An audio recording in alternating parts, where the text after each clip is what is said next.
Hare Krishna, Hare Krishna, Hare Ram, Ram Ram, Hare Hare, Hare Krishna, Krishna Krishna, Hare Hare, Hare Ram, Ram Ram, Hare Hare, Hare Krishna, Krishna Krishna, Hare Hare, Hare Ram, Ram Ram, Hare Hare, Hare Krishna, Krishna Krishna. Okay, done. We are on. Let me share again. This is a yeah. So I hope so let's do a quick recap of what we did. I know it's been a long time. I am sure all of you have read the purports of the ones that we have done and as well as the ones that we are about to do today. So from 9.1 to 9.6, what we saw were I've just predominantly just put the three primary ones. There are innumerable number of learnings and understanding that we had from those 6 verses, and they're really, really deep verses. And I know that we read all the purports as well. So we saw all about the qualities of Krishna. One of the primary quality or one of the most important thing for advancing in bhakti is that we should not have a doubt, that faith, that the firmness in the faith is very important. And Krishna also says that there should be no envy. If the envy is predominantly about, hey, who is God?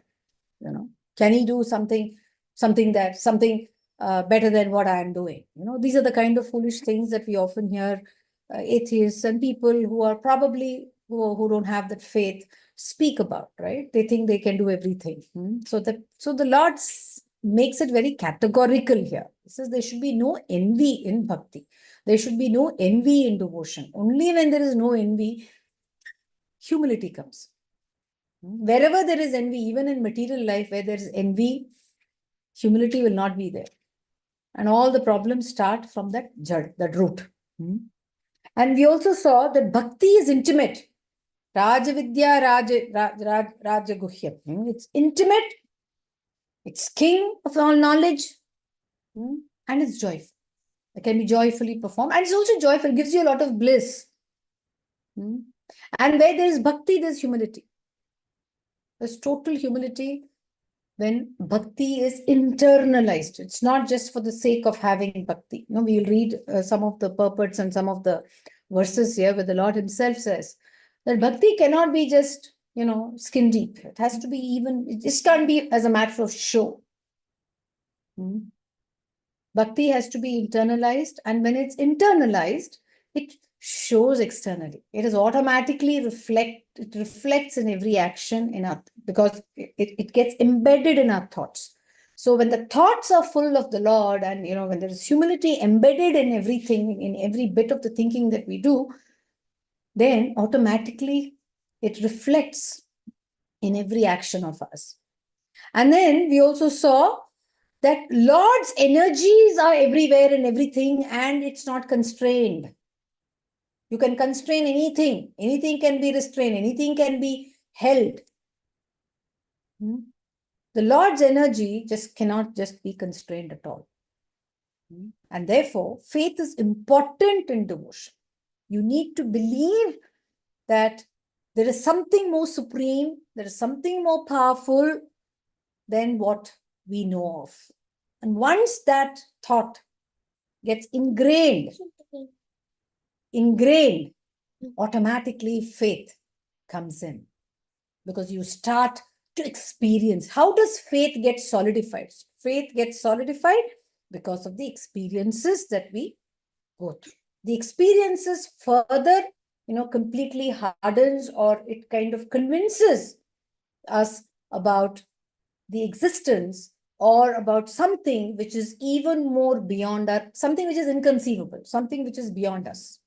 So faith is very important, and that kind of helps us to progress in it. So this is what we saw in the first 6 verses. The purports were really, really long ones, and Prabhupada is really, really, explained it so beautifully that even if someone doesn't have, will automatically start, getting faith in the whole aspect of the Bhakti Yoga. And 2 weeks ago, I was also had the opportunity to speak to Namanishradas Prabhuji, and he was generally inquiring about all of us. And he was also asking us about the class and all that. So I was telling him, and he insisted that we must spend time reading the purport. So, which I told him, yes, we are doing. And he kind of said, reading the purports is very, very important. So I'm sure we are anyway trying to do that, and we'll do as much as possible. But we cannot read all the purports because our classes is only one class a week. So some purports, I would think that, you all would read on your own, but some purports we will have to read in our limited time of 1.5 hours that we have set for ourselves on Monday evenings. Hare Krishna. So today's session, we are going to, I have put till 25, but as I said, I will also try to go a little beyond 25 as well. Let's see. So we are going to continue with the Aishwarya Jnana. Aishwarya Jnana is all about Lord's energies and Lord's potencies. And then we are going to talk about the types of worshippers.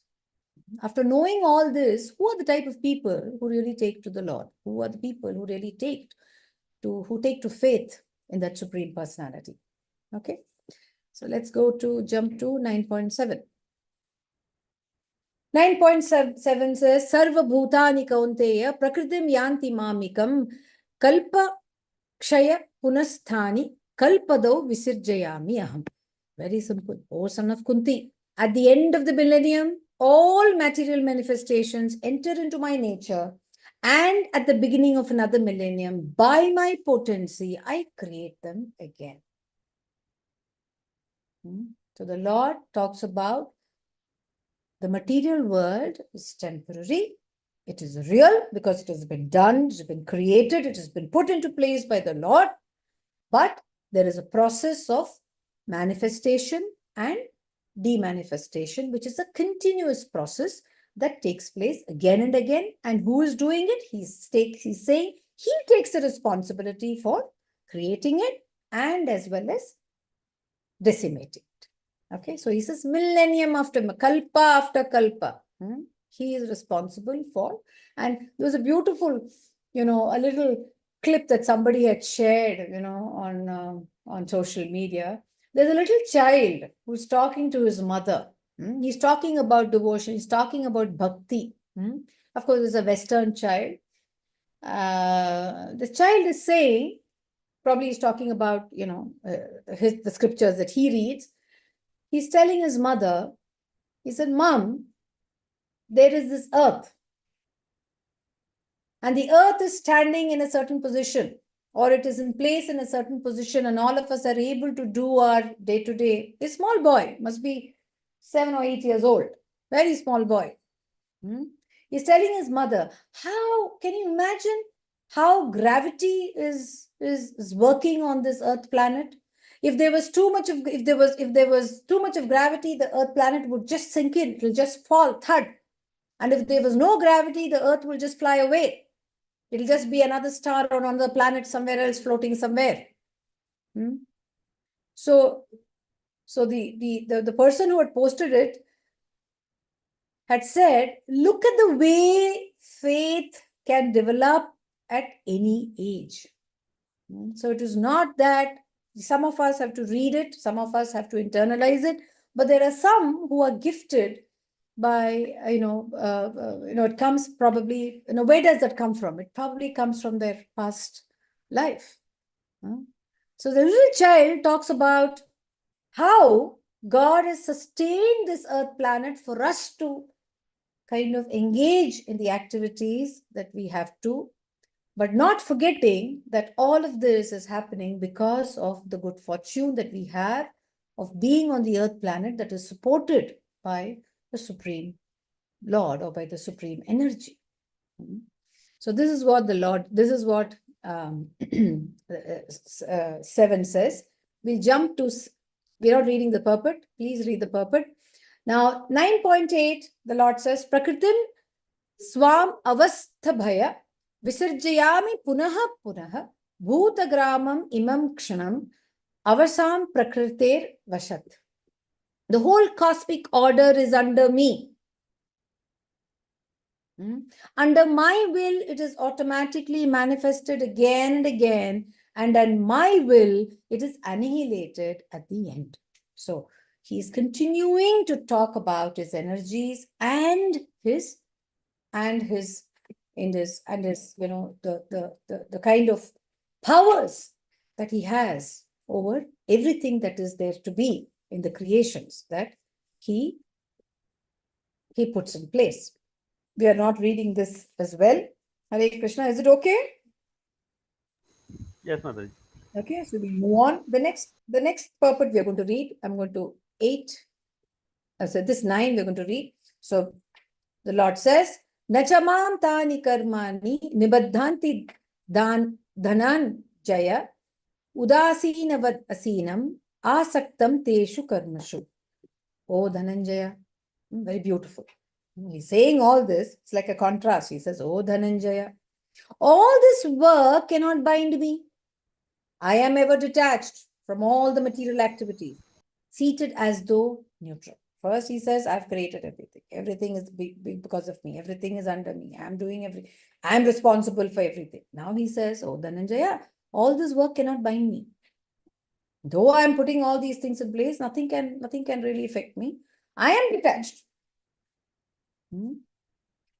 Mataji, your screen is not visible. Not visible? No, Mataji. I'm sorry. I'm so sorry. I'm so sorry. Let me share again. Is it okay now, Mataji?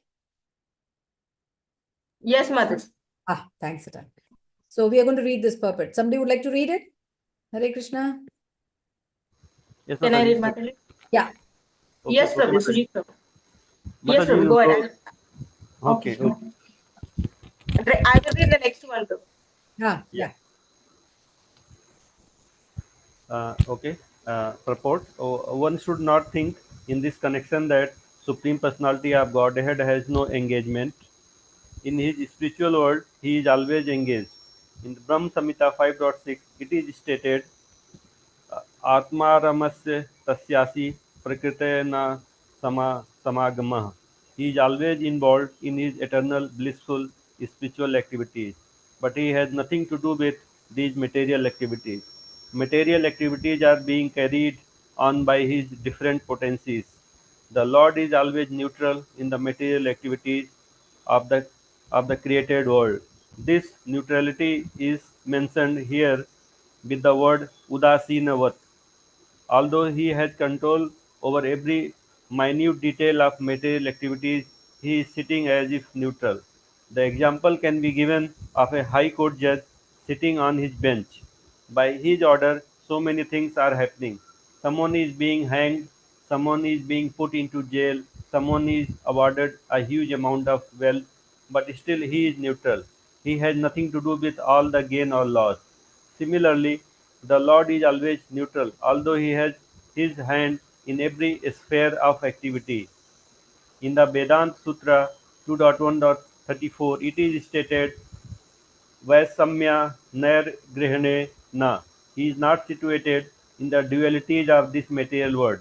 He is transcendental to these dualities, nor is he attached to the creation and annihilation of this material world.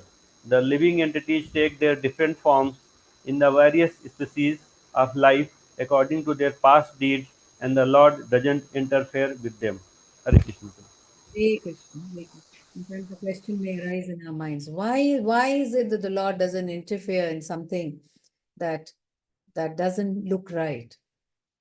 How would you explain to someone, when they look at, there's so much that people look, there's so much that's happening around in the world in the form of diseases, in the form of pain, in the form of wars, and there's the inequality. If you read all the newspapers these days, if you look at all the, reports that are coming in from various agencies around the world, there's so much of inequality. The inequality is really, inequality has always existed. It's not that inequality never existed. Inequality was always there. It's part and parcel of our life. We are fine in the morning and we don't feel well in the evening. So that's always there, right? There's always been a big gap in everything, whether it's our health or wealth or whatever. But for someone who is really suffering a lot, for someone who is really being oppressed, how would we, who are now readers and trying to, experience spirituality, how would we explain to anybody about, the extreme levels of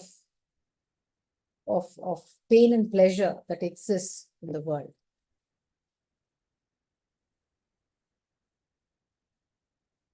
Hare Krishna.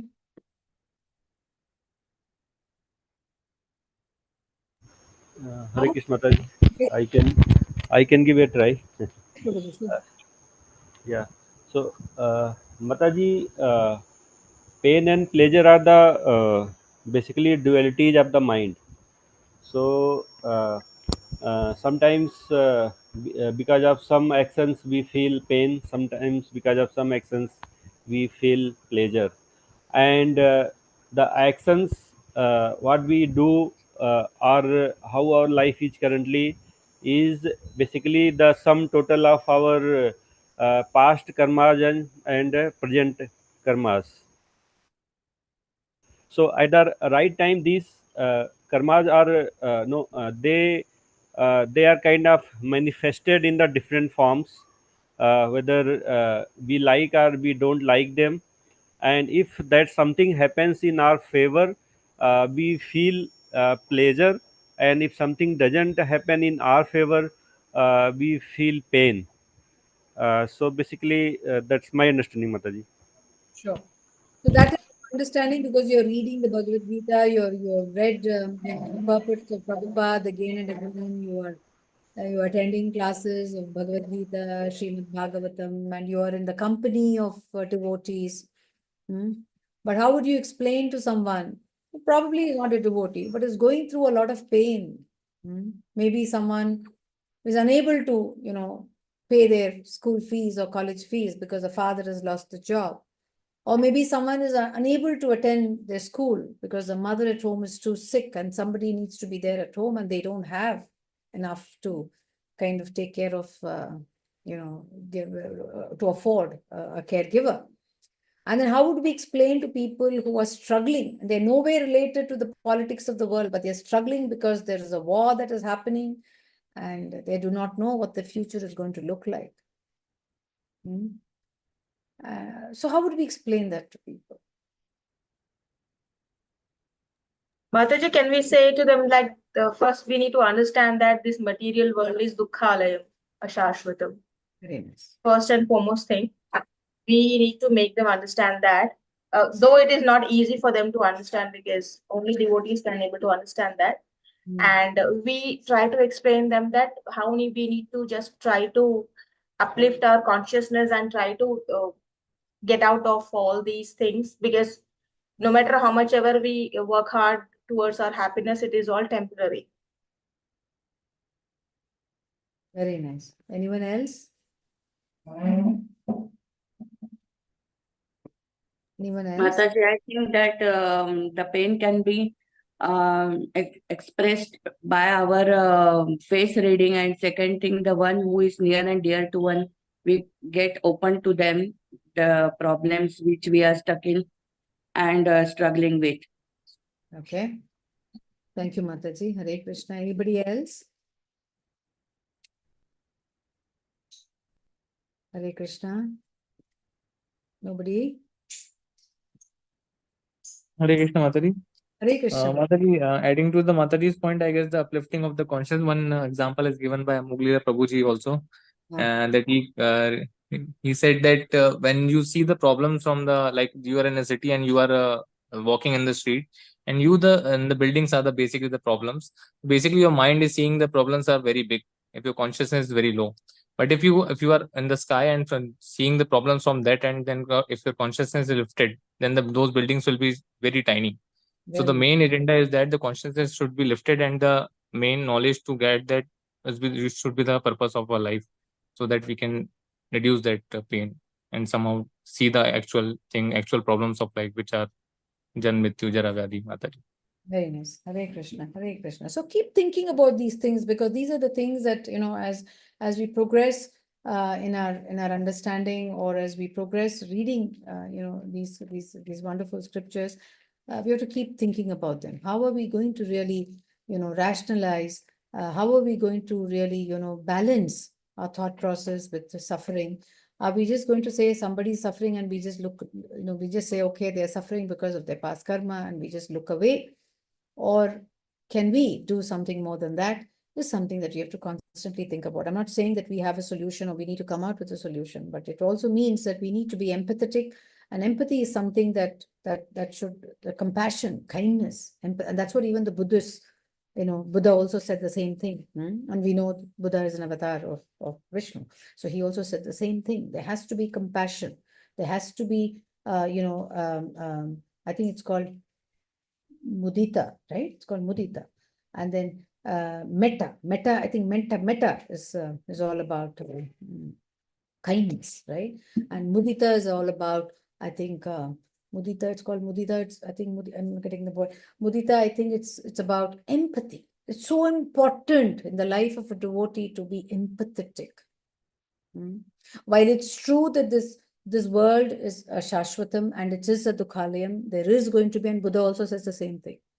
There is going to be a lot of problems, but that empathy is very, very essential, whether it is to the human or to an animal or to a bird or to anything that is around us, which has been given to us, endowed, which has been given to us with bountifully. That empathy is very, very important. It's just not about ourselves and our welfare. But it's definitely about ensuring that we are looking at things in totality and not in silos. Okay, Hare Krishna. Thank you so much for your participation, everyone.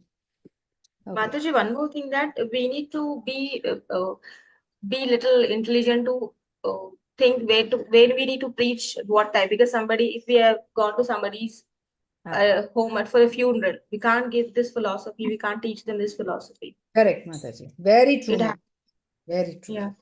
So that's where empathy plays a role. So we need to know when are we going to do what? Where are we going to do what? Very important. Thank you, Mataji, for bringing it up. So that's where we have to be empathetic to them. We have to partake in their pleasure or the pain that they are undergoing. So I think that's very important. That's where empathy comes into place. And if you really listen to Radhanath Swamiji, he constantly talks about empathy. He constantly talks about compassion. So wherever there is compassion, there will be empathy. So you have to, you have to put yourself into the shoes of the other person. That's where the maturity of a devotee's understanding or comprehension comes into being. Thank you, Mataji. Very, very valid point. Thank you so much. Wonderful. Okay, we'll continue. I'm moving to the next one. 9.10. So the Lord says, Maya Dyakshena Prakritihi Suyate Sacharacharam Hetu Nanena Kaunteya Jagat Vipari Vartate. The material nature, which is one of my energies, it is the inferior energy, which is one of my energies working under my direction, O son of Kunti, producing all moving and non-moving beings. Under its rule, this manifestation is created, annihilated again and again. So therefore, this is where we need to understand. I mean, this is a very subtle message, or a very, or maybe a direct message. The Lord, everything has been created, but everything is His, His energy, and it is His mercy. So therefore, who are we to distinguish? Who are we to kind of make those discriminations? We have no right to make discrimination. We have no right to say someone is better off than us, or someone is worse off than us. So that's where our ability to be mature enough to understand these distinctions and balance things out well, so that, we feel we can really advance and help not only us, but also others in spreading happiness and kindness and bliss. Okay. So I don't think we are reading this purport. Hare Krishna. So we're going straight away, jumping into the next one. The next one is a very, very sweet verse. So the Lord says, Avajananti ma mudha manusham tanumashritam Param bhavam madhyananto mama bhuta maheshwara. Does it mean? Fools deride when I descend in the human form. They do not know my transcendental nature as a supreme lord of all that be. So this, if you know, this also came in, I think, in chapter 4. And then there's also a mention of I think 7.24. 7.24. Do you remember 7.24? Let's go to it right away. 7.24. Remember when he was talking about the Dushkirtinas and the Sukirtinas? 7.24. 7.24. I hope I'm right. Remember this? Can you see this? Hare Krishna. The Lord says, unintelligent men who do not know me perfectly think that I, the Supreme Personality of Godhead Krishna, was impersonal before and have now assumed this personality. Due to their small knowledge, they do not know my higher nature, which is imperishable and supreme. Very similar. Hare Krishna. Okay.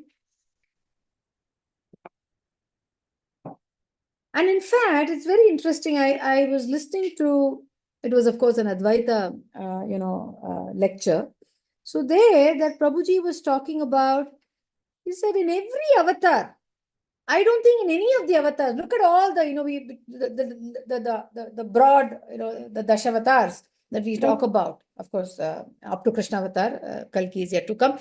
But in all the avatars, the protagonist, whoever was the villain, never ever got to understand who the Lord was and his energies and what is it that they can do better, not only to kind of improve their lives, but also, and also kind of, engage in activities that will help everyone else in that creation. Nobody did that.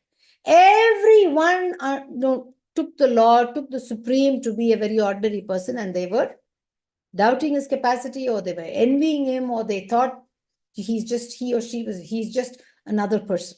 There was no respect. They derided him. That's what the Lord is saying. He says, fools deride me when I descend in the human form. And in whichever form he came, I don't think anybody understood him. That is a fact. It's only when we grow in our devotional life is when we'll be able to appreciate that. And that's when all the goodness sinks in. Okay. So now we go back to our slide. So the learnings from 9.1 to 9.2, we're going to a new section. So before going to the new section, what is 9.1 and to 9.10? The all-pervading energies of the Lord is inconceivable. You can't understand it. It's too much. So don't even try to get there. It's just beyond one's comprehension. The energies are independent, infinite, and it's magnificent, absolutely magnificent. The more you kind of get to know of it, the more you fall in love. The more you start to adore his wonderful energies and his creation. His work never ceases to amaze anyone. The show goes on to eternity because it comes, it goes. It's only probably the background changes, the characters change. There are different people who come in and who go out. But at the end of the day, it is the same thing. It's the same. If you know a giant wheel, it keeps on swinging. It stops for a while for maintenance, and again it goes back. Up and down, up and down. And the various people who are buying tickets and sitting there, they are the only ones who are changing. Some of the people who are lucky, probably by way of moksham, they'll get liberated. But if there's no liberation, they're back in some seat in the giant wheel again. The Supreme is a seed-giving father of all that comes into being, moving, and stationary. Nothing has come on its own. People can talk about atoms and molecules and neutrons and protons and blah, blah, blah. But at the end of the day, who created those protons and neutrons? Yeah, one can go. They can go into eternity to studying it. So, does everyone realize and recognize the Creator? No. And why is that? Why is it? Yeah, this is again another question for all of us. If you can just participate and, give me your own understanding. Does everyone realize and recognize the Creator? Does everyone realize and recognize the Creator? No, Mataji. Why? Why? The answers are there in the next verses, but yeah. Because of the loading over because of that nature what they have, that I am the owner of this. I own this. Very nice, very nice. People have a limited understanding, and with their understanding, they try to understand on their own, and they think that by the scientific evidence or other means, they know everything about that. So that's why they never try, or they never care to think about who is the absolute owner or the father of these things. Ego. Yeah. Because of ego, and also because that they think that everything is made by themselves, and Yeah. they are themselves the creator. So they don't want to go into all this to know about the real creator. Very nice. Avidya, ahankara, aham, yeah, me, I, me. Anything else?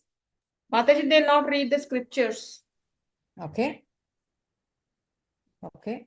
So they have no faith, right? So lack of faith, lack of understanding, ahankaram, avidya, ignorance. Obviously, if you don't read, if you don't kind of think too much, yes, ignorance, galore.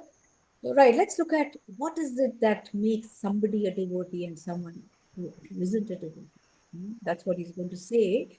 9.11 to 9.15. It's all gunas. Someone who has that aham very high in them. The pride in them is very high. They predominantly, they are those fascists. They think they can do anything and everything comes under them. Demonic nature. And let's take examples. We have enough of such examples we can take in our real life, in our real situation right now, but that we don't need to do it.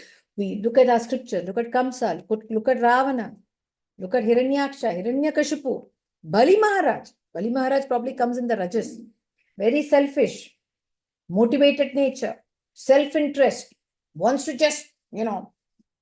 be bright. They want to move their own agenda forward. Very Rajasic. It's a guna. Our gunas determine whether we can become a devotee or not.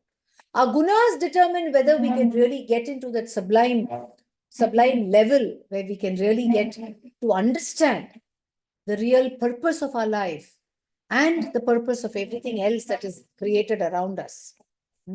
So one is the tamasic nature that is explained in 9.11. So such a person can never be a devotee. A rajasic person can be a little bit, but not a true devotee. It's only skin deep, as I told you, surface level. When they want, probably they will. Otherwise, for them, it is themselves before everything else. The true sattvic person is what is explained in 9.13 to 9.15. The Lord reveals the nature of a Mahatma. Imagine the Lord calls such a person the Mahatma. And he also reveals the heart of the Bhakta in 9.14. And then he also talks about what are the various things. What are the various things that the jnani does? The jnani is someone who meditates and who wants to just, get himself absorbed into the Brahman. So the Lord is also going to talk about such a jnani who believes that material life is an impediment, and therefore how do they, engage in bhakti, or how do they engage in their process of moving towards that understanding of that supreme Brahman and achieving their own process of their own journey of towards moksham or liberation. Okay, so we will go to 9.11. 9.11 is what we read. The fools deride me. Such people are the tamasic people. The tamasic people will never be able to get even an mm closer to bhakti. So 9.12 is where he talks about. We're not reading this. Please read on your own. It's a very long purport, but it's a beautiful purport. Please read it. 9.12, the Lord says, those who are thus bewildered are attracted by demonic and atheistic. He's continuing with those foolish people or the people who don't accept or who don't take to him or who have no faith. So he says, Moga asha moga karmano moga jnana vishetashah rakshasam asurim chaiva prakritim mohinim ashritah. These are people who are baffled by, or Prabhupada uses the word baffled, foolish people, foolish hope. Engage in activities. They're confused. They're completely delusional. Baffled in their hopes. Baffled in the means totally engaged in their activity, fruitive activity, materialistic activities, that which they think is the purpose of life. Baffled in knowledge. They have no knowledge. Everything is just for the sake of, okay, I have also read this. I also know this. I have read the Brahma Samhita. I have read this. Okay, oh yeah, I do. I've heard lectures of Prabhupada. Such people, he says, are attracted by demonic and atheistic views. In that deluded condition, their hopes for liberation, their fruitive activities, and their culture of knowledge, everything is defeated because everything is only surface level. It is not really sinking in. It's not deep. They have not really taken it. They're not really taken into every cell of themselves. It is very superfluous. So let's read this purport. It's a very nice purport. It's slightly long. I'm just thinking, should we read the whole thing? Yeah, I think we should read the whole thing. Yeah. So let me read this for you. There are many devotees who assume themselves to be in Krishna consciousness and devotional service, but at heart do not accept the Supreme Personality of Godhead, Krishna, as the absolute truth. In fact, when you read Prabhupada Leelamrita, you'll find many such people came to Prabhupada, and Prabhupada would spend hours with them trying to explain about things. And after those guests leave, his disciples would come and ask him, Prabhupada, you know that he has no faith. Why do you spend so much of time? He says, at least he heard the names of the Lord. Maybe it will make him think at some point in time. But Prabhupada even would laugh. He said, yeah, but even after hearing all this, I don't think he'll change, but it's okay. But Prabhupada loved spending time with everyone in the same way, whether a devotee or a non-devotee. Okay, for them, the fruit of devotional service going back to Godhead will never be tasted. Prabhupada categorically says they will never be able to get that real nectar, which is actually the purpose of life.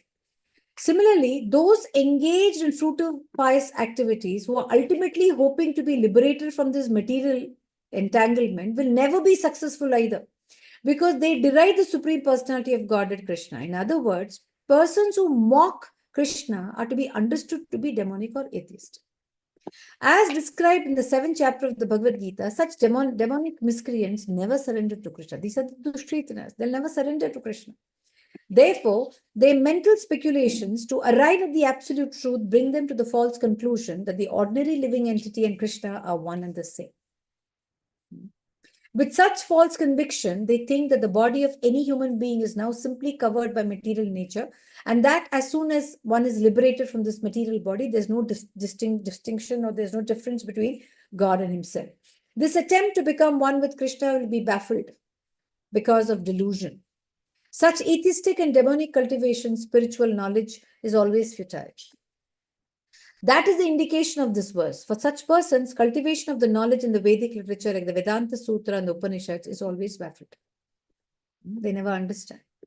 It is a great offense, therefore, to consider Krishna, the Supreme Personality of Godhead, to be an ordinary man. Those who do so are certainly deluded because they cannot understand the eternal form of Krishna. The Brihad Vishnu Smriti clearly states, Yo vetti bhautikam deham Krishnasya paramatmanah sa sarvasmat bahis karyah shrautas martha vidhanatah Mukham tasya valokyapi shachelam snanam acharayet. One who considers the body of Krishna material, to be material, should be driven out from the rituals and activities of the Shruti and the Smriti. And if one by chance sees his face, one should at once take bath in the Ganges to rid himself of infection. People jeer at Krishna because they are envious of the Supreme Personality of Godhead. Their destiny is certainly to take birth after birth in the species of atheistic and demonic life. Perpetually, their real knowledge will remain under delusion, and gradually they'll regress to the darkest region of creation. Okay. Hare Krishna. So the next one, so here he defines who is the Mahatma. The Lord defines, okay. Mahatmanastu mam partha daivim prakritim ashritah bhajanti ananyamanaso nyatva bhutadam avyayam. O son of Pritha, those who are not deluded, the great souls, are under the protection of the divine nature. They are fully engaged in devotional service because they know me as a Supreme Personality of Godhead, original and inexhaustible. So I want to read this. Yeah, let's read this second para of this. Somebody wants to read? Hare Krishna? Yeah, yes, Swapnil Prabhuji. Hare Krishna, Mataji. Yes, let's The read this. Mahatma does not divert his attention to anything outside Krishna because he knows perfectly well that Krishna is the original Supreme Person, the cause of all causes. There is no doubt about it. Such a Mahatma or great soul develops through association with other Mahatmas, pure devotees. Pure devotees are not even attracted by Krishna's other features, such as the four-armed Mahavishnu. They are simply attracted by the two-armed form of Krishna. They are not attracted to other features of Krishna, nor are they concerned with any form of a demigod or of a human being. They meditate only upon Krishna in Krishna consciousness. They are always engaged in the unswerving service of the Lord in Krishna consciousness. Hare Krishna. So this is here, the Lord himself says the Mahatma does not divert his attention to anything outside of Krishna. He is a true Mahatma. Okay. So the next one, 9.14. Always, and why is he so? How does a Mahatma, how do you know who the Mahatma, what is the behavior of the Mahatma? The behavior of the Mahatma, Satatam kirtayanto mam yatantascha cha dridavartah namasyantascha mam bhaktya nitya yukta upasat. This is your memorization verse. Always chanting my glories, endeavoring with great determination, bowing down before me, these great souls, perpetually worship me but devotion. Chanting of glories can be anything, either writing his leelas, his nama, his rupa, or talking about it. It could be, singing his glory. It could be anything, or it could be meditating. Chanting does not necessarily always means, always singing and, dancing. It could also, each one will have their own way in which they kind of meditate upon the Lord, in which they engage with the various things, on various things with the Supreme Lord. The Mahatma, I'm not reading this. Yeah, I'm reading the second verse. Yeah. Is anybody wants to volunteer to read this? This is a nice purport of Prabhupada. Hare Krishna. Anybody? Hare Krishna, anyone? Yes, Prabhu, you can read. Swapna Prabhu. Hare Krishna. Yeah. One who is attached to the impersonal feature of the Supreme Lord, the Brahma Jyoti, is not described as Mahatma in the Bhagavad Gita. He is described in a different way in the next verse. The Mahatma is always engaged in different activities of devotional service as described in the Srimad Bhagavatam, hearing and chanting about Vishnu, not a demigod or human being. That is devotion. Shravanam Kirtanam Vishnu and Smaranam remembering him. Such a Mahatma has firm determination to achieve at the ultimate end the association of the Supreme Lord in any one of the 5 transcendental rasas. To achieve that success, he engages all activities, mental, bodily, and vocal, everything in the service of the Supreme Lord Sri Krishna. That is called full Krishna consciousness. In devotional service, there are certain activities which are called determined, such as fasting on certain days, like the 11th day of the moon Ekadashi, and on the appearance day of the Lord. All these rules and regulations are offered by the great acharyas or those who are actually interested in getting admission into the association of Supreme Personality of Godhead in the transcendental world. The Mahatma's great souls strictly observe all these rules and regulations, and therefore they are sure to achieve the desired result. As described in the second verse of this chapter, not only is this devotional service easy, but it can be performed in a happy mood. One does not need to undergo any severe penance and austerity. He can live this life in devotional service guided by an expert spiritual master and in any position, either as a householder or a sannyasi or a brahmachari, in any position and anywhere in the world, he can perform this devotional service to the Supreme Personality of Godhead and thus become actually Mahatma, a great soul. Hare Krishna. Hare Krishna.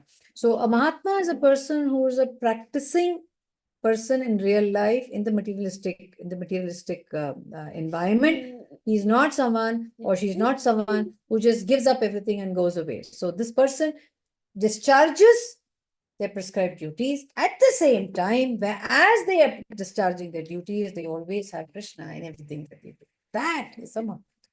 But does it mean someone who's a great jnani who just goes away to the Himalayas is not one? The only thing that Prabhupada explains to us here is that such a person is also a devotee, but the only thing is their goal is to become one with the Brahman. Whereas someone who is not inclined towards that, but is totally focusing on Krishna, is the one who is a true Mahatma, because Krishna considers, and as we will see in the rest of the verses of this chapter, for Krishna, Ananya Bhakti is what really moves him. He becomes a slave to an Ananya Bhakta. One who engages in different activities. And and spends a lot of time and puts in efforts to think of him, to spread his name and fame, is what he just gets moved away with. Okay. He wants action, basically. That's why the Bhagavad Gita, as I told you, is about action. It's not about inaction. It's about setting those goals, strong goals, but those goals with a determination to achieve them, but not taking those results as yours. Completely, offering it to the Supreme Lord. That's also a yajna. That's what the Bhagavad Gita teaches about. And the moment you kind of do that aham goes away. There's no chance that aham can come, because whatever you're doing, even the determination that you set in is because of the powers, is because of the grace, because of the mercy of the Supreme Lord. Let's go to the next verse, 9.15. So, Jnana yagnena chapi anya yajanto mam upasate ekatvena pratakvena bahuda vishvato mukham. So then what about the others? If there is one group of people who are Krishna conscious, and who are the others? What do they do? So that's what is explained in 9.15. So the translation is, others who engage in sacrifice by cultivation of knowledge worship the Supreme Lord as the one without a second. There are three types. There are three numbers. One, who worships the Supreme Lord as the one without a second, and as diverse in many. Okay, that's the worship of the demigods, and in the universal form, the Vishwa, the Supreme Personality of Godhead, the Vishwarupam of the Lord. So let me take you to my slide here that I've made for you. So before we jump there, I just have a short summary of 9.13 and 9.14. So Ananya Bhakti. Ananya Bhakti happens when there is absence of delusion. When there's no delusion, when there's no confusion, there is. Okay, go. Bye. See you. Ananya, it's absence of delusion. And rendering devotional service without diversions. That full determination, single focus determination. Always engaged in chanting the glories of the Lord. Full of adoration and humility. And resolute and determined in their aspiration. That's what 9.13 and 9.14, it defines Ananya Bhakti. These are some of the highlights of 9.13 and 9.14. Now in 9.15, the types of jnanis who worship by cultivating knowledge, this I've sourced from Gita Subodhini. Those of you who have the Gita Subodhini can refer to this. This comes in page number 121. So what does it say? Ekatvena. I'm sorry for that. Can you see my slide? Hare Krishna. Is my slide visible? Yes, Mataji. Yes. Yeah. Yes, Ekatvena is worship in oneness. Worship the formless Brahman. Consider themselves to be one. Aham. I am that. This is the Advaita philosophy, right? So, they're also devotees. But they think that they are Brahman. And they go all out to achieve that Brahman by giving up the materialistic aspects of the creation, because they think that anything to do with materialism will actually be an impediment or a stumbling block for them to achieve their goal of becoming part and parcel of that Brahman. And this is very, as Prabhupada says, it doesn't have rasa. It is very boring. There's no rasa in that. The next one is pratakvena, duality. Worship with the knowledge of knowing the difference between the self, that's supreme, and ourselves. The next one is bahuda, diversity. Worship the Lord in many forms. Worshipping the demigods, the devis and the devatas. That's bahuda. The Vishwato Mukham, universal form. Worship of the universal Lord is everything, Lord is everywhere. Everything is contained within the Lord. Even that also is too, when you come to the chapter on when we read all about the universal form, it is too gory. When the Lord showed Arjuna the Vishwarupam, Arjuna couldn't withstand it. He said, please come back to your 4-arm form and your 2-arm form. That is, you need to be a very, very different kind of a person to be able to withstand that universal form of the Lord. Okay, so that is what is explained in 9.15. So please read the purport. We are not reading the purport. So 9.16 to 9.19 is all about worship in the universal form. So he's going to explain that further. 9.16 is all about the sattvic devotee who is aware that everything belongs to the God and hence dedicates all activities to Supreme, who is the giver and controller. We'll read that. But 9.17 and 9.19 talks about, here the Lord reiterated all about himself again. He talks about himself. He goes on telling us, because he knows that he knows that in Kali Yuga we are going to really be delusional. So he's going to tell us again and again. In fact, you'll find it in the rest of the book, in the rest of the verses. You are only going to be, looking at the glories of the Lord, and he's going to explain that himself. So 9.17 to 9.19, what are the things he says? He says, as he is the supreme cause, he is a maintainer, he is the object of the knowledge, and he is the syllable Om. In 9.18, he says, he is the ultimate goal. He is the Sharanagati, he is the master, he is the friend, he is a witness, shelter, controller, and he is the director of this manifestation and the maintainer of this manifestation. And he is all diversity. While he is diversity, there's also the contrast of pain and pleasure, the high and low, sun and the moon, floods and the deserts, no water, excess and scarcity. Everything is in all the pairs of opposites. He's going to talk about that in 9.19, but for now we'll go to 9.16 and read the purport and the shloka. The shloka is, I'm sorry, why did it come here?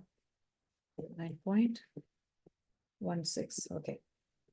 So the Lord says, aham kartur aham yajnah, swadaham aham aushadam, mantro aham evadyam, aham agnir aham hutam. He said this even before in one of the previous verses. Brahmarpanam brahmagnav brahmanahutam brahmaiva tena gantavyam brahma karma samadhina. So here he says, but it is I who am the ritual. I am the sacrifice, the offering to the ancestor, the healing herb, the transcendental chant. I am the butter and the fire and the offering. So this is a loud slap on everyone who thinks it is them and everything belongs, they have created things for themselves and everything that they have is theirs. Nothing is us. It's all in paper. It's all notional. Just as the way when we kind of trade in stocks and mutual funds and stuff like that, it's only notional. We think, oh, we have so much money, so notional. Right? So similarly, life on earth is also notional because everything is his. What is yours? Nothing is yours. This body is yours as long as we are there. Once we go, the body is disposed of. And 9.17, he says, I am the father of this universe, the mother, the support, and the grandsire. I am the object of knowledge. The purifier, the syllable Om. I am also the Rig, the Sama, and the Yajurvedas. Please read the purport. We're not reading the purport here today. 9.18. He says, Ghatir Bharta Prabhuhu Sakshi Nivasaha Sharanam Suhut Prabhavaha Pralayaha Sthanam Nidhanam Bijam Avyayam. I am the goal, the master, the witness, the abode, the refuge, the most dear friend. I am the creation, annihilation, the basis of everything, the resting place and the eternal seed.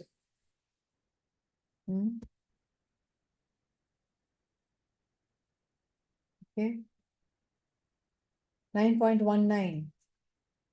Tapami aham varshanam nigrahami utsirjami cha amritam chaiva mrityuscha sat asat chaham Arjuna. O Arjuna, I am the heat.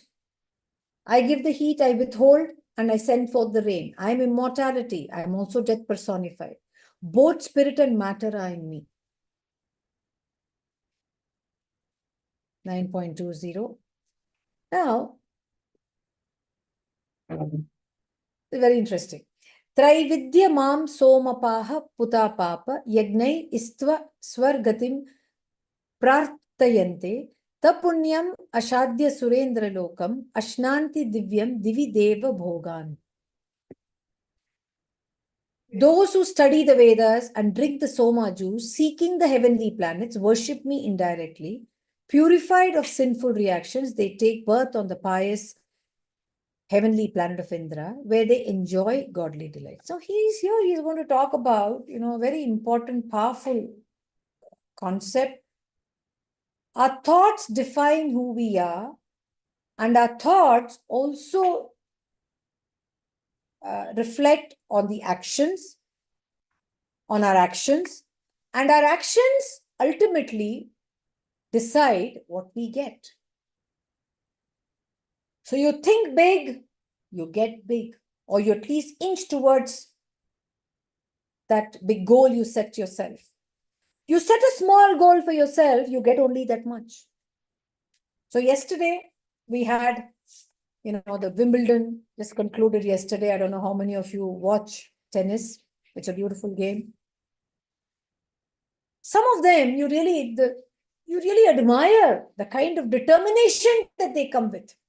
So when you say that if you read all their biographies and if you read their autobiographies and all that, they all talk about when they kind of, pushed in themselves that passion to hold that trophy in those big grand slams, whether it be the Wimbledon or the American Open, the US Open or the Australian Open or the French Open or whatever it be, or even people who aspire for those Olympic medals.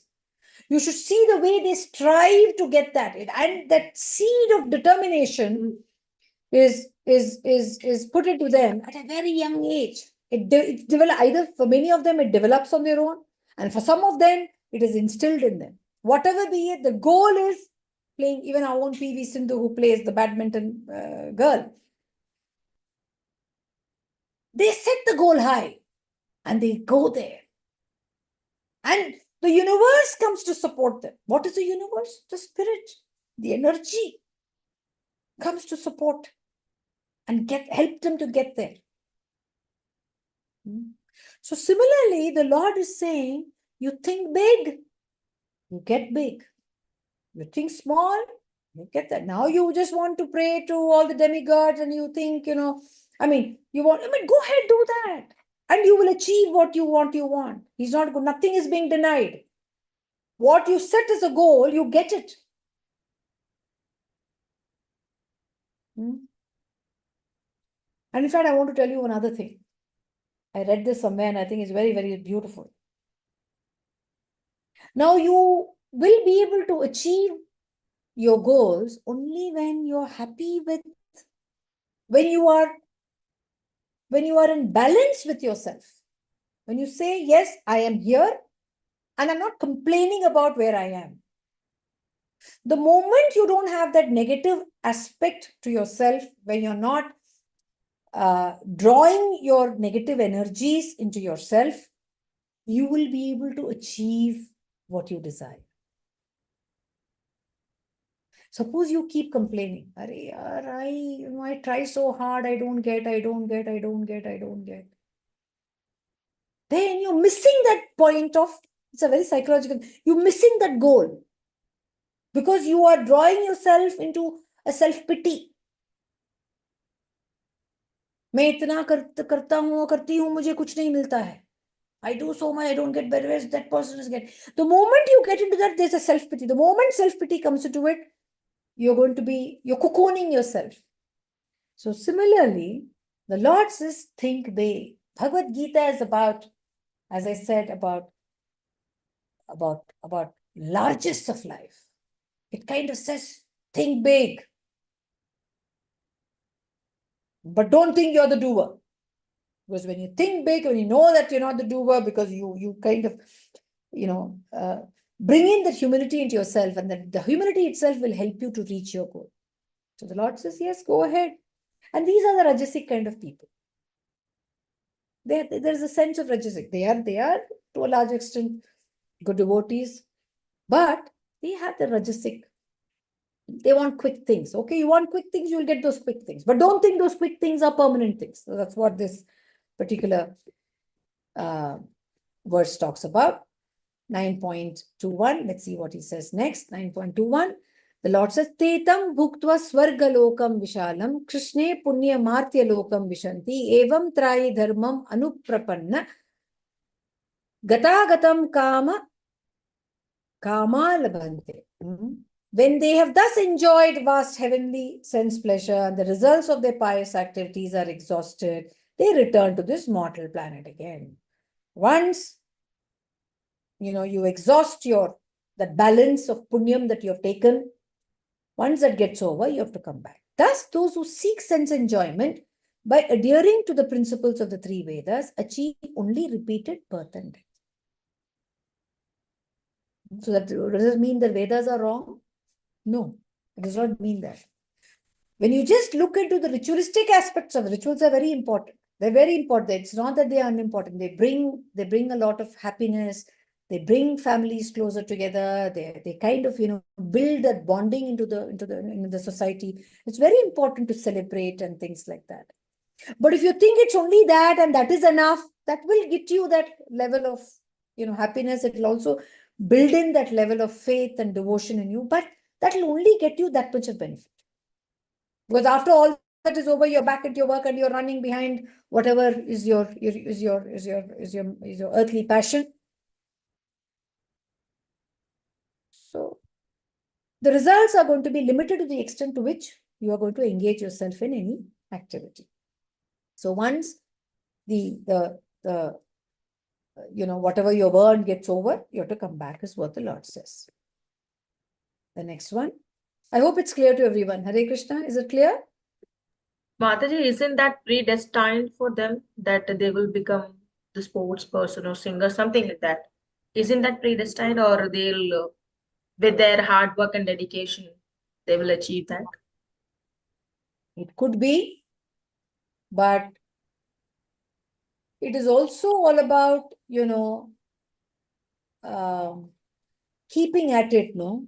For example, if you really look at, one of the players, he really was born at a time when the country was going through, it was war-torn.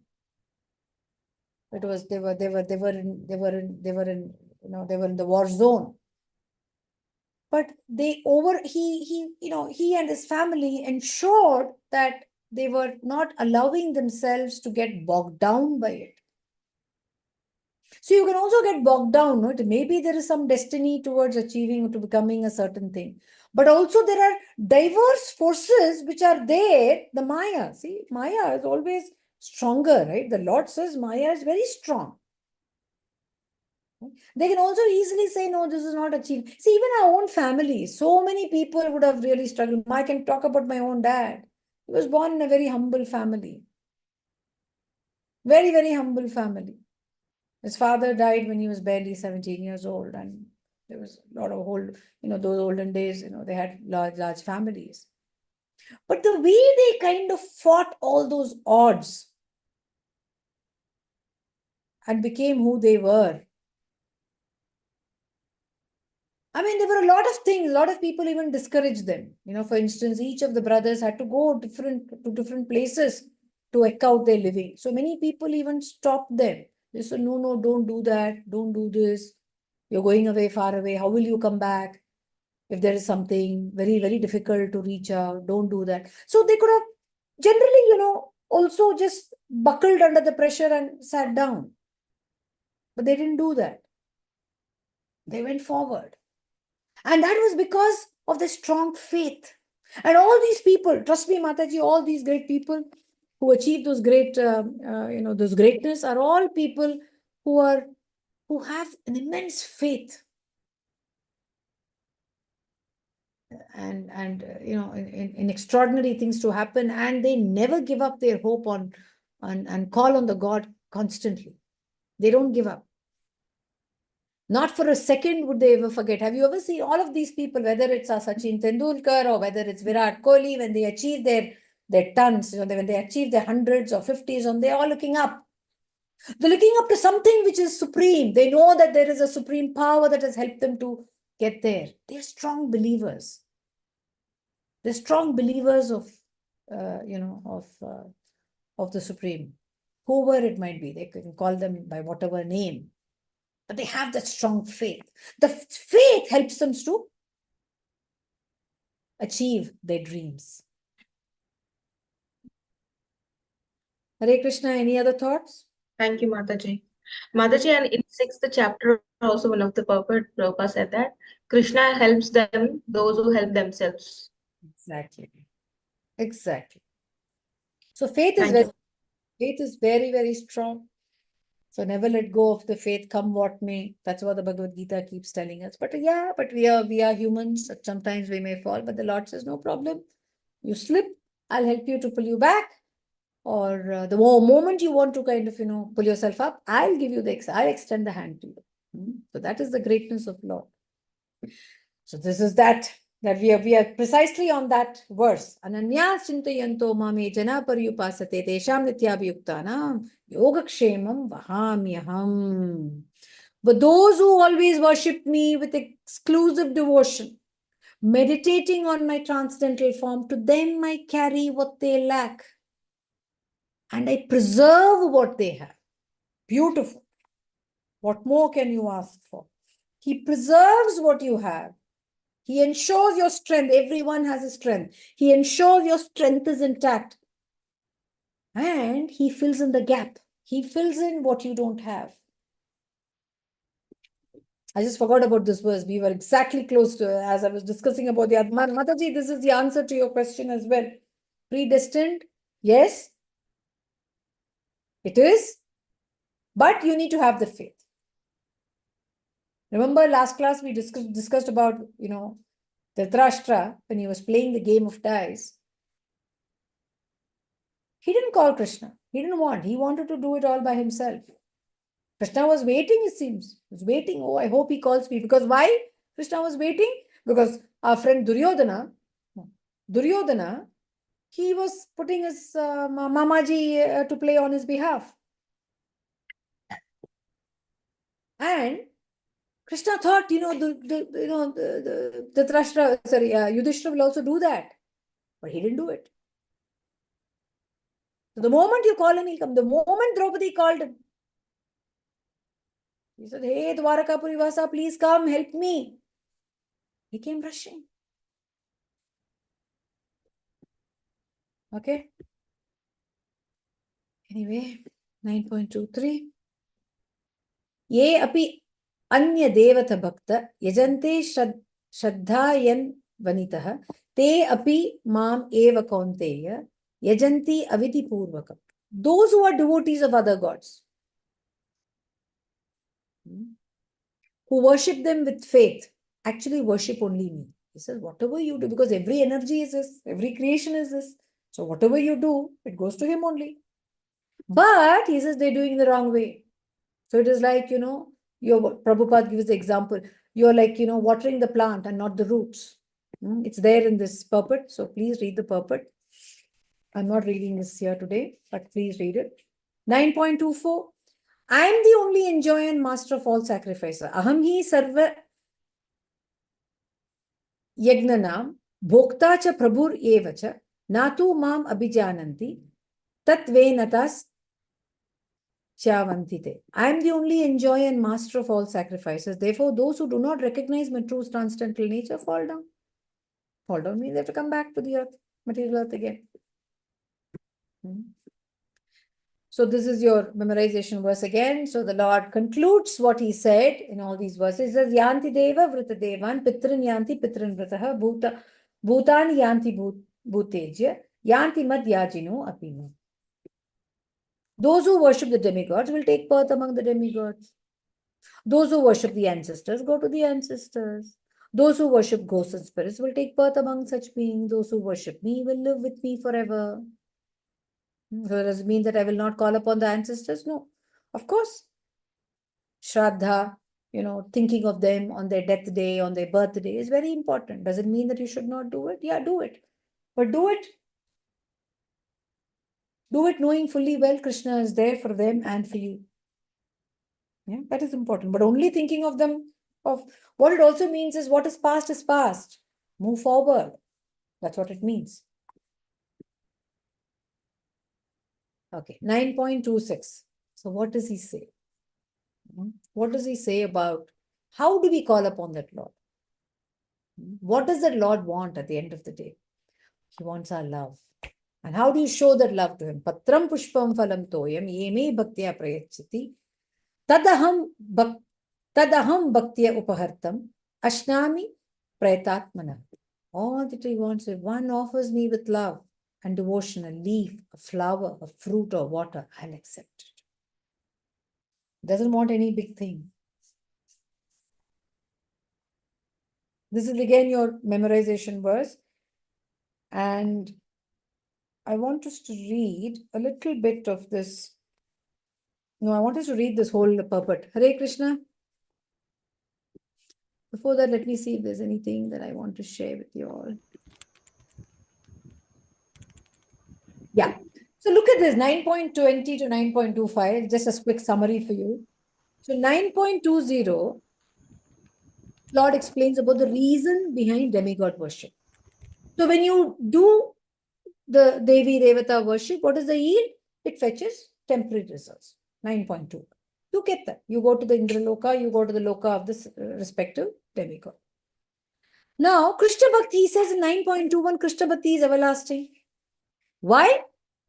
Because 9.2 for Krishna is eternal and all other forms are not.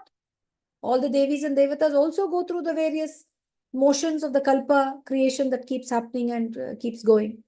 Therefore, 9.23, again go back to 9.23, what demigod worship will not help anybody going back home, back to Godhead.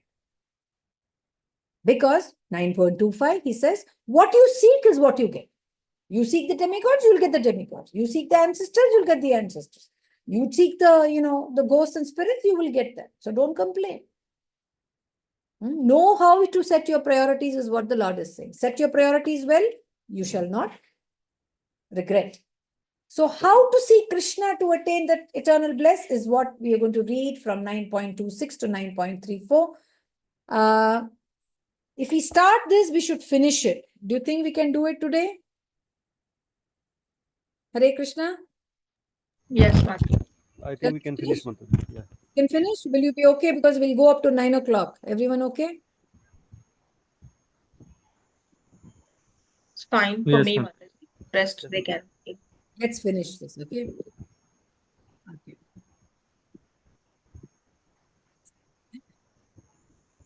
And we have to read a lot of purports here, right? Okay.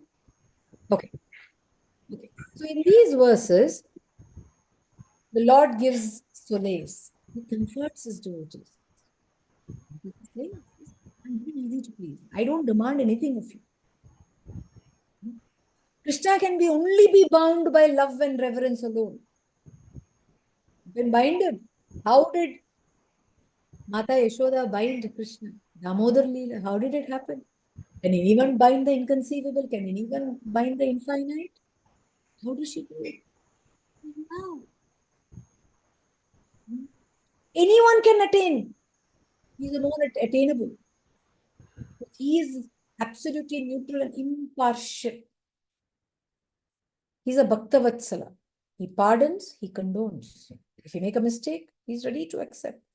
But in the material world, if you make a mistake, I don't think our mistakes will ever be condoned. Depending on the level of mistake, we have to reap the punishment that is set by the courts or by the rule of the law or the law of the land. The Lord is not like that. He condones. Ajamila. The only qualification in bhakti is love and reference. That is what these verses, these 9 verses are going to talk about. So we'll go to 9.26. 9.26. Okay, we'll have to read these verses. Will you read on your own or we should read now? I think we should read. Let's read as much as we can. Somebody wants to read? Anybody? Okay, Mataji, I'll read. Yes, Prabhu. 9.26 purport. For the intelligent person, it is essential to be in Krishna consciousness, engage in the transcendental loving service of the Lord in order to achieve a permanent, blissful abode for eternal happiness. The process of achieving such a marvelous result is very easy and can be attempted even by the poorest of the poor without any kind of qualification. The only qualification required in this connection is to be a pure devotee of the Lord. It does not matter what one is or where one is situated. The process is so easy that even a leaf or a little water or a fruit can be offered to the Supreme Lord in genuine love, and the Lord will be pleased to accept it.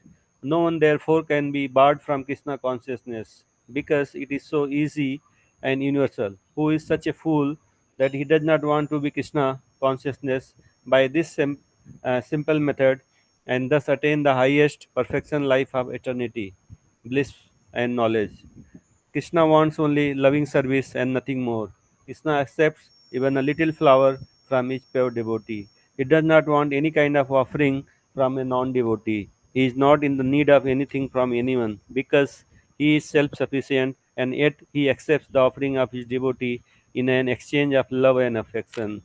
To develop Krishna consciousness is the highest perfection of life. Bhakti is mentioned twice in this verse in order to declare more emphatically that bhakti or devotional service is the only means to approach Krishna, no other condition, such as becoming a Brahman or a learned scholar, a very rich man, or a great philosopher, can induce Krishna to accept some offering. Without the basic principle of bhakti, nothing can induce the Lord to agree to accept anything from anyone. Bhakti is never causal. The process is eternal. It is direct action in service to the absolute whole. Here, Lord Krishna, having established that He is the only enjoyer, the primeval Lord, and the real object of all sacrificial offerings, reveals what types of sacrifice He desires to be offered. If one wishes to engage in devotional service to the Supreme in order to be purified and to reach the goal of life, the transcendental loving service of the God, then one should find out what the Lord desires of him. One who loves Krishna will give him whatever he wants, and he avoids offering anything which is undesirable or unasked. Thus, meat, fish, eggs should not be offered to Krishna. If he desired such things as offerings, he would have said so. Instead, he clearly requests that a leaf, fruit, flower, and water be given to him, and he says of this offering, I will accept it. Therefore, we should understand that he will not accept meat, fish, and eggs. Vegetables, grains, fruits, milk, and water are the proper foods for human beings and are prescribed by the Lord Krishna himself. Whatever else we eat cannot be offered to him, since he will not accept it. Thus, we cannot be acting on the level of loving devotion if we offer such foods. In this chapter, in the third chapter, verse 13, Sri Krishna explains that only the remains of sacrifice are purified and fit for consumption by those who are seeking advancement in life and release from the clutches of the material entanglement. Those who do not make an offering of their food, he says in the same verse, are eating only sin. In other words, their every mouthful is simply deepening their involvement in the complexities of material nature. But preparing nice, simple vegetable dishes, offering them before the picture or deity of the Lord Krishna, and bowing down and praying for him to accept such a humble offering enable one to advance steadily in life, to purify the body, and to create the brain tissues which will lead to the clear thinking. Above all, the offering should be made with an attitude of love. Krishna has no need of food since he already possesses everything that be. Yet he will accept the offering of one who desires to please him in that way. The important element in preparation, in serving, and in offering is to act with love for Krishna. The impersonalist philosophers who wish to maintain that the absolute truth is without senses cannot comprehend this verse of Bhagavad Gita. To them, it is either a metaphor or proof of the mundane character of Krishna, the speaker of Bhagavad Gita. But in actuality, Krishna, the Supreme Godhead, has senses, and it is stated that his senses are interchangeable. In other words, one sense can perform the function of any other. This is what it means to say that Krishna is absolute. Lacking senses, he could hardly be considered full in all opulences. In the seventh chapter, Krishna has explained that he impregnates the living entities into material nature. This is done by his looking upon material nature. And so, in this instance, Krishna's hearing the devotee's words of love in offering foodstuffs is wholly identical with his eating and actually tasting. This point should be emphasized because of his absolute position. His hearing is wholly identical with his eating and tasting. On the only the devotee who accepts Krishna uh, as he describes himself without interpretation can understand that the supreme absolute truth can eat food and enjoy it. Hare Krishna Mataji. Such a beautiful Mataji. So Prabhupada is the heart and soul of Prabhupada in each of these purports. Some of these verses, oh my God. So the best example, of this verse is, our Sudama. He just went with a puffed rice borrowed from a neighbor. And the Lord just melted in that love that Sudama had as a contribution that he brought for the Lord. So the Lord is easy to attain. Very, very easy. It's very difficult for us to achieve things in our material life. But spiritual life, Lord is so easy because there's no other examiner other than himself there. So here 9.27, again your memorization verse, Yat karoshi yat asnasi, yat juhosi dadasi yat tapasyasi kaunteya, tat kurushasva madarpana. Whatever you do, whatever you eat, whatever you offer or give away, whatever austerities you perform, whether you're a karma yogi or jnana yogi, raja yogi, whatever it may be, do it as an offering to the Lord. So he says, whatever you do, whatever you offer or give away, whatever austerities you perform, do that, O son of Kunti, as an offering to me. And in one of the, so again, Prabhupada, I have a long purport here. I don't know why this 9.27. Oh, it's a short purport. Short purport. So Prabhupada talks about a couple of things. So he says, it's the duty of everyone to mold his life in such a way that he will not forget Krishna at any given point in time. Come high, come low. Don't give up. And Prabhupada also says that Krishna recommends herein that one should work for him. You should work, but work for Krishna. And the third one, everyone has to eat something to live. Therefore, he should accept the remnants of foodstuffs. So all of us have to eat, but first offer it to Krishna. Krishna is not going to come and take it away from us. But think of Krishna before having that food, because at the end of the day, The ability to eat the food, the ability, the food that is given to you is by the energies of the Lord. And the energy of the Lord is what will help you to digest the food. So first offer it to him. So so Prabhupada says, whatever you do, you breathe, you live, you sit, you dance or whatever, and never forget Krishna is what Prabhupada says. And Prabhupada goes on in the last word. He says, nowadays, people are very much inclined to the meditational process, which is not practical in this age. So therefore, we must continue doing our prescribed duties and have Krishna at the center of everything. That is the best way to progress our spiritual life. Now, 9.28. Shubha Shubha Falair Evam Mokshese Karma Bandanaha Sannyasa Yoga Yuktatma Vimukto Mam Upaishyasi. In this way, you will be freed from the bondage of when you have Krishna in the center of everything. This verse says, you will be freed from bondage to work and its auspicious and inauspicious results. With your mind fixed on me, in this principle of renunciation, you will be liberated and come to me. Here he's talking about simply about ensuring that you become completely engaging, doing your duties for Krishna. Okay.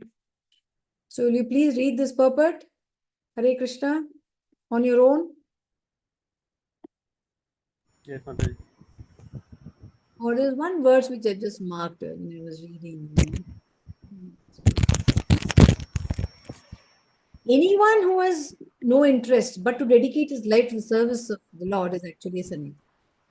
Such a person always thinks of himself as the eternal self, dependent on the supreme will of the Lord. Whatever he does, he does it for the benefit of the Lord. Whatever action he performs it as a service to the Lord. He does not give serious attention to the fruit of activities or prescribed duties mentioned at the way. Here, the difference is about the karma kandis and the karma yogi. So, Prabhupada says, be a karma yogi, not a karma kandi. That's what Krishna also tells us in the Bhagavad Gita. Be a karma yogi. For ordinary persons, it's obligatory to execute the prescribed duties mentioned in the Vedas. We all know Vedas have mentioned all those rituals. People sometimes make fun of them. They say, oh, your religion is all about, your faith is all about rituals. Yeah, the rituals are for us to get some foothold in the path of spirituality. But once you've got the spirituality, once you've got the foothold, there's no need for you to carry out these rituals, is what the Vedas themselves say. But people, haven't understood things in perspective. So therefore, everyone, our people in our own faith talk very differently as well. And here, Rupa Goswami also says, as long as we are in this material world, we have to act, we cannot cease acting. Therefore, if actions are performed, the fruits are given to Krishna, that is called Yukta Vairagya. Doing for Krishna is Yukta Vairagya. Okay, so please read this purport. 9.29. Samo aham sarva bhuteshu name dveshya ashti na priyah na bhajanti ye bhajanti tu mam bhaktya mayi te teshu chapiyaham. I envy no one, nor am I partial to anyone. I am equal to all. In fact, some of these will come in chapter 13 and 14 as well. But whoever renders service unto me in devotion is a friend in me, is in me, and I am also a friend to him. Samo aham sarva bhuteshu. This is also your memorization verse.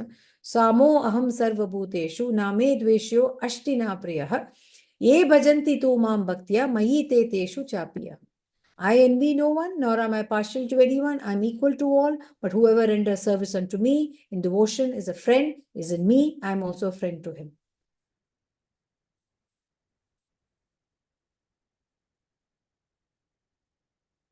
Will you read this purport, Hare Krishna? Yes, Mataji. Will you? We have to read now, or we have to read on our own? Read on your own. Will you read on your own? Yes, Mataji. Yes, Mataji. Please do. Okay. Now 30. The Lord says, Apichit Suduracharo bhajate mam ananya bhak sadur evasa Mantavyah Samyak Vyavasito hi saha. Even if one commits the most abominable action. That's why I remember I told you that the Lord condones. He forgives. The Bhaktavatsala. He says, even if one commits the most abominable action, if he's engaged in devotional service, he's to be considered saintly because he's properly situated in his città. Yeah. Can we read this purport? It's a long purport. A long purport. Will you read on your own or shall we read it now? Your wish, Mother. Not my wish, I want you all. I don't want to. Some of you, I mean, I hope all of you are reading the purports, no? Yes, Mother. Yes, Mataji, we are reading. Mataji. Okay. I mean, I will read it. Long purport, please read it. Okay. Now the Lord says, Param bhavati dharmatma shashvat shantim nigacchati kaunteya prati janihi name bhaktya prateshati. He quickly becomes righteous and attains lasting peace. O son of Kunti, declare it boldly that my devotee never perishes. This purport, this should not be misunderstood. Very, very important. This should not be misunderstood. Because he says, anyone, that means a devotee of the Lord can do anything. No, that's what Prabhupada says. You should not be, in the 7th chapter, the Lord says that one who is engaged in mischievous activities cannot become devotee of the Lord. One who is not a devotee of the Lord has no good qualification whatsoever. The question remains then, how can a person engaged in abominable activities, either by accident or by intention, be a pure devotee? The question may justly be raised. The miscreants, as stated in this chapter, who never come to the devotional service of the Lord, have no good qualification, as it is stated in Srimad Bhagavatam. Generally, a devotee who is engaged in the 9 kinds of devotional activities, engaged in the process of cleansing all material contamination from the heart. He puts the Supreme Personality of Godhead within his heart, and all sinful contaminations are naturally washed away. Continuously thinking of the Supreme Lord makes him pure by nature. According to the Veda, there is a certain regulation that if one falls down from his exalted position, he has to undergo certain ritualistic process to purify himself. But here, there's no such condition because the purifying process is already there in the heart of the devotee due to his remembering the Supreme Personality of Godhead constantly. Therefore, chanting the Hare Krishna Maha Mantra, Hare Krishna, Krishna Krishna, Hare Hare, Hare Rama, Rama Rama, Hare Hare should be continued without stoppage. This will protect a devotee from accidental fall downs. He will thus remain perpetually free from material contamination. So that's why Prabhupada explains in this purport that it's not that just because we are a devotee, we can commit abominable action and think that, okay, because I'm a devotee, I get forgiven because the Lord is a Bhaktavatsala, he's going to forget. No. Because we are a devotee, because we have the Lord in our hearts all the time, we will never commit a mistake. And even if a mistake happens, we know what we need to do about it. So that's what it means. So it's not that just because one is devotee, the devotee will forge ahead and go and do mistake. Because you're a devotee, it's unlikely that you're going to be committing a mistake, is what this verse is. Prabhupada explains to us in the purport of this verse. 9.32. 9.32. He says, Mamhi Partha. Yeah, Mamhi Partha Vyapashritya Ye Api Shuhu Papa Yonayah Shrityo Vaishyas Tata Shudras Te Api Yanti Param Gatim. This verse often gets mistaken by people who read the translation. O son of Pritha, those who take shelter in me, though they be of lower birth, women, Vaishya, merchants, Shudra, workers can attain the supreme destination. Often people think, and especially when they read the purport and all, they think, oh, it is very misogynistic. There is a big distinction or a demarcation that is being made of women, of people who are Shudras. People under Shudras are not people as defined by our society. They are not the untouchables. So the Lord is saying, I do not make any distinction. Now, the distinction is made by you people because it was there even in those yugas. That's why the Lord is trying to say, tell us here, look, for me, all are one. For me, I do not keep the woman aside. For me, everyone is equal because I am impartial. Everyone is my eternal Amsha, and therefore I do not make any distinction. Okay, so this verse and this translation is not to be mistaken, even in the purport also not to be mistaken, because people often read this and they say, oh, this is what it is. It is not to be read like that. The Lord is saying, I am equal to all. That's what this verse is all about. Okay, so here in the purport, somebody wants to read the purport. So it's not a very big purport, but someone wants to read. Hare Krishna. Yes, Mother. Yes. It is clearly declared here by the Supreme Lord that in devotional service, there is no distinction between the lower and higher classes of people. In the material conception of life, there are such divisions, but for a person engaged in transcendental devotional service to the Lord, there are not. Everyone is eligible for the supreme destination. In the Srimad Bhagavatam 2.4.18, it is stated that even the lowest, who are called Chandalas, dog eaters, can be purified by association with a pure devotee. Therefore, devotional service and the guidance of a pure devotee are so strong that there is no discrimination between the lower and higher classes of men. Anyone can take to it. The most simple man taking shelter of the pure devotee can be purified by proper guidance. According to the different modes of material nature, men are classified in the mode of goodness, Brahmanas, the mode of passion, Kshatriyas or administrators, the mixed modes of passion and ignorance, Vaishyas or merchants, and the mode of ignorance, Shudras or workers. Those lower than them are called Chandalas, and they are born in sinful families. Generally, the association of those born in sinful families is not accepted by the higher classes. But the process of devotional service is so strong that the pure devotee of the Supreme Lord can enable people of all the lower classes to attain the higher perfection of life. This is possible only when one takes shelter of Krishna, as indicated here by the word Vyapashitya, one who has to take shelter completely of Krishna.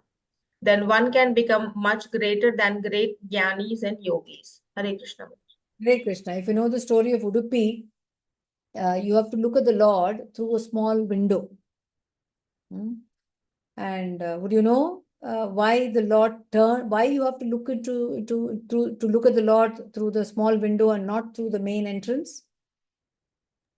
Because the devotee was standing. They were not allowing the devotee to take darshan of the Lord. Yes. Who was the devotee, Mataji? He belongs to the Shudra family. And they are not allowing. So he usually take the darshan of the Lord from the window.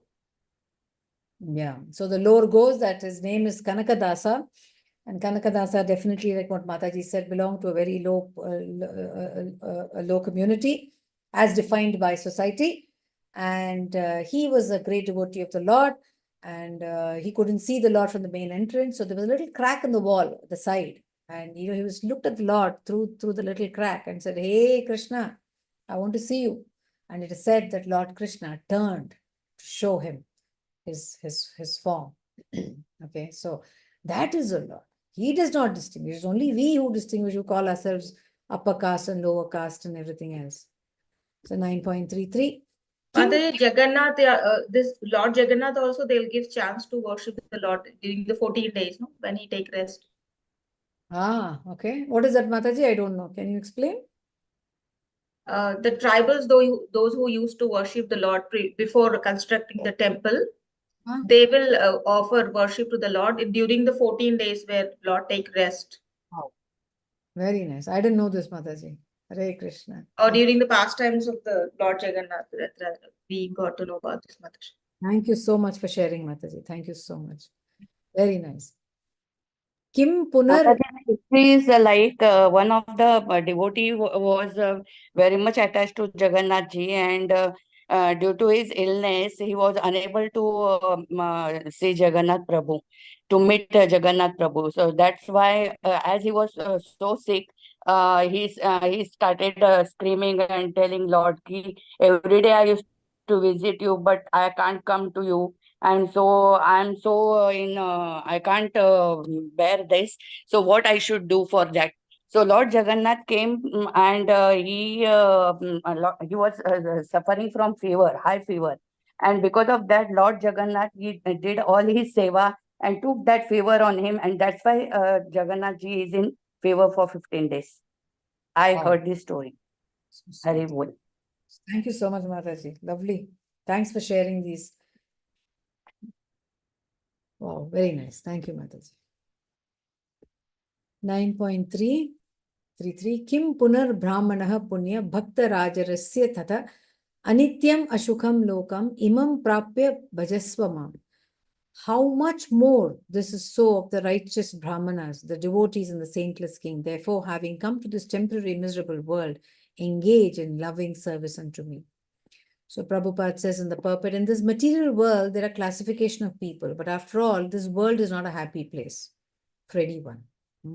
It is clearly stated here, Anityam Asukham Lokam, this world is temporary, full of miseries, not habitable for any sane gentleman. This world is declared by the Supreme Personality of Godhead to be temporary, full of miseries. Some philosophers, especially the Mayavadi philosophers, say this world is false. This is the Prabhupada calls them Mayavadis, that this world is false. But we can understand from Bhagavad Gita that this world is not false. It is temporary. It's ashashvatam. There is difference between temporary and false. This world is temporary, but there is another world which is eternal. This world is miserable, but there's another world which is eternal and blissful. Arjuna was born in a saintly royal family. To him, also the Lord says, take to my devotional service and come quickly back home, back to Godhead. No one should remain in this temporary world, full as it is with miseries. Everyone should attach himself to the bosom of the Supreme Personality of Godhead so that he can eternally be happy. The devotional service of the Supreme Lord is the only process by which all problems of all classes of men can be solved. Everyone should therefore take to Krishna consciousness and make his life perfect. Manmana bhava madbhakto madhyaji mam namaskuru mame vaishyasi yukta vaivam atmanam mat parayanaha. Engage your mind, always thinking of me. The last verse, become my devotee, offer obeisance to me, worship me. Being completely absorbed in me, surely you will come to me. Look at the way the Lord is pleading to us. Do this, please, for heaven's sake. Have me in everything that you do, in your mind and your hearts. So we will read this full purport. Please, a couple of you should volunteer, at least 2-3 volunteers. I need. Can somebody read the first verse? Yes, Mataji, I can start. Yes, Vijay. In this verse, it is clearly mentioned that Krishna consciousness is the only means of being delivered from the clutches of this contaminated material world. Sometimes unscrupulous commentators distort the meaning of what is clearly stated here, that all devotional service should be offered to the Supreme Personality of Godhead, Krishna. Unfortunately, unscrupulous commentators divert the mind of the reader to that which is not at all feasible. Such commentators do not know that there is no difference between Krishna's mind and Krishna. Krishna is not an ordinary human being. He is absolute truth. His body, his mind, and he himself are one and absolute. It is stated in Kurma Puran as it is quoted by Bhakti Siddhanta Saraswati Goswami in his Anubhashya comments on Chaitanya Charitamrita, 5th chapter, Adi Leela, verses 41 to 48. Deha dehi vivedo yam ne savre vidate kochit. This means that there is no difference in Krishna, the Supreme Lord, between himself and his body. But because the commentators do not know this science of Krishna, they hide Krishna and divide his personality from his mind or from his body. Although this is sheer ignorance of the science of Krishna, some men make profit out of misleading people. There are some.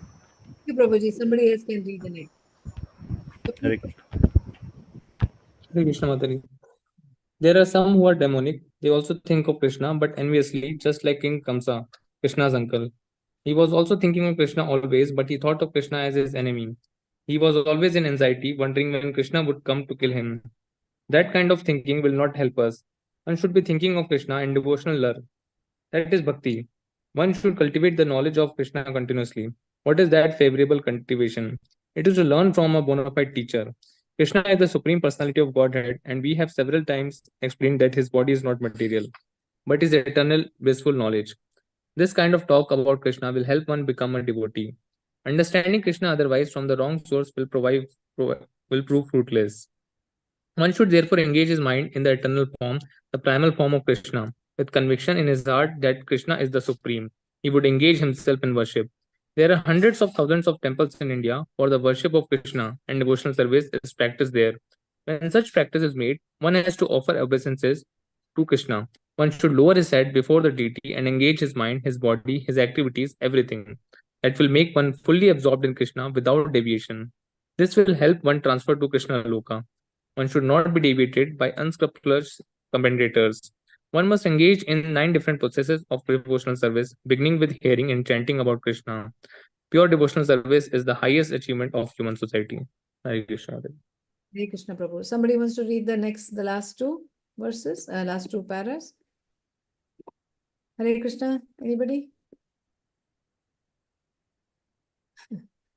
People there? Yes, Mataji. The 7th and 8th chapters of Bhagavad Gita have explained pure devotional service to the Lord that is free from speculative knowledge, mystic yoga, and fruitive activities. Those who are not purely sanctified may be attracted by different features of the Lord, like the impersonal Brahma Jyotir and localized Paramatma, but a pure devotee directly takes to the service of the Supreme Lord. There is a beautiful poem about Krishna in which it is clearly stated that any person who is engaged in the worship of demigods is most unintelligent and cannot achieve at any time the supreme award of Krishna. The devotee in the beginning may sometimes fall from the standard, but still he should be considered superior to all other philosophers and yogis. One who always engage in Krishna consciousness should be understood to be perfectly saintly person. His accidental non-devotional activities will diminish and he will soon be situated without any doubt in complete perfection. The pure devotee has no actual chance to fall down because the Supreme Godhead personally takes care of his pure devotees. Therefore, the intelligent person should take directly to the process of Krishna consciousness and happily live in this material world. He will eventually receive the supreme award of Krishna. Thus end the Bhakti Vedanta purports to the 9th chapter of Srimad Bhagavad Gita in the matter of the most confidential knowledge. Srila Prabhupada. Hare Krishna. Hare Krishna. Thank you so much. So we finished this chapter. Hare Krishna, everyone. Any questions, any thoughts? Thank you, Mataji. I did felt that we are spending 2 hours at a stretch. Thank you so much for the interactive session, Mataji. Yes. Hare Krishna. Thank you so much, Mataji, for your time and No, no, no. That was so nice. Thank you so much. Class very rich and very informative. It was a long way to go, all of us, but I think the two sessions we will be able to know how much more we need to read up and enjoy in the company of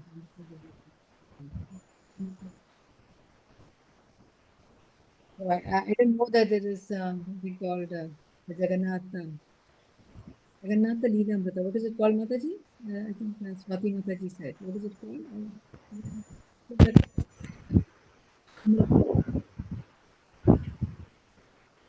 Jagannath Puri is there, right, Mataji? So Jagannath Prabhu. Yeah. No, it's all about the Leela of Jagannath Prabhu, right? Yes, Mataji. Yes. Yes, Mataji. Those are the pastimes. Yes. Yeah, So past time. what is that book called that you said, Mataji? You said you attended a class, right? What was that, Mataji? Swati Mataji. Some session you all attended, you said, right? Yeah, I think Swati Mataji told you. Which session was it, Swati Mataji? Yeah, I had read, I think I had read in some of the books, Mataji. If I get it, I will share Yeah. yeah, I will Jagat directly share it, Mataji. Nath Amrit or something you said. Okay. Anyway, thank you so much, everyone. So we'll meet next Monday and we'll start yet another beautiful chapter, chapter 10, and we'll have the Chatushloki there. Very nice. That lot of people, the Chatushloki itself, sometimes runs to around 8 hours, 10 hours of discussion. So beautiful. Anyway, Mataji, Ekadashi is on 17th or 18th? Ekadashi. 17th probably, I guess. 17th. Okay, okay, man. Okay, Wednesday, Prabhu. 17th, yeah. The Chaturmas is starting from 17th only, no, Mataji? Yes. Yes, yes. Yes, Yeah. Mataji. Hare Krishna, everyone. So we'll meet next Monday. So then have a great week and Vacha Kalpataru Bhakti Kripa.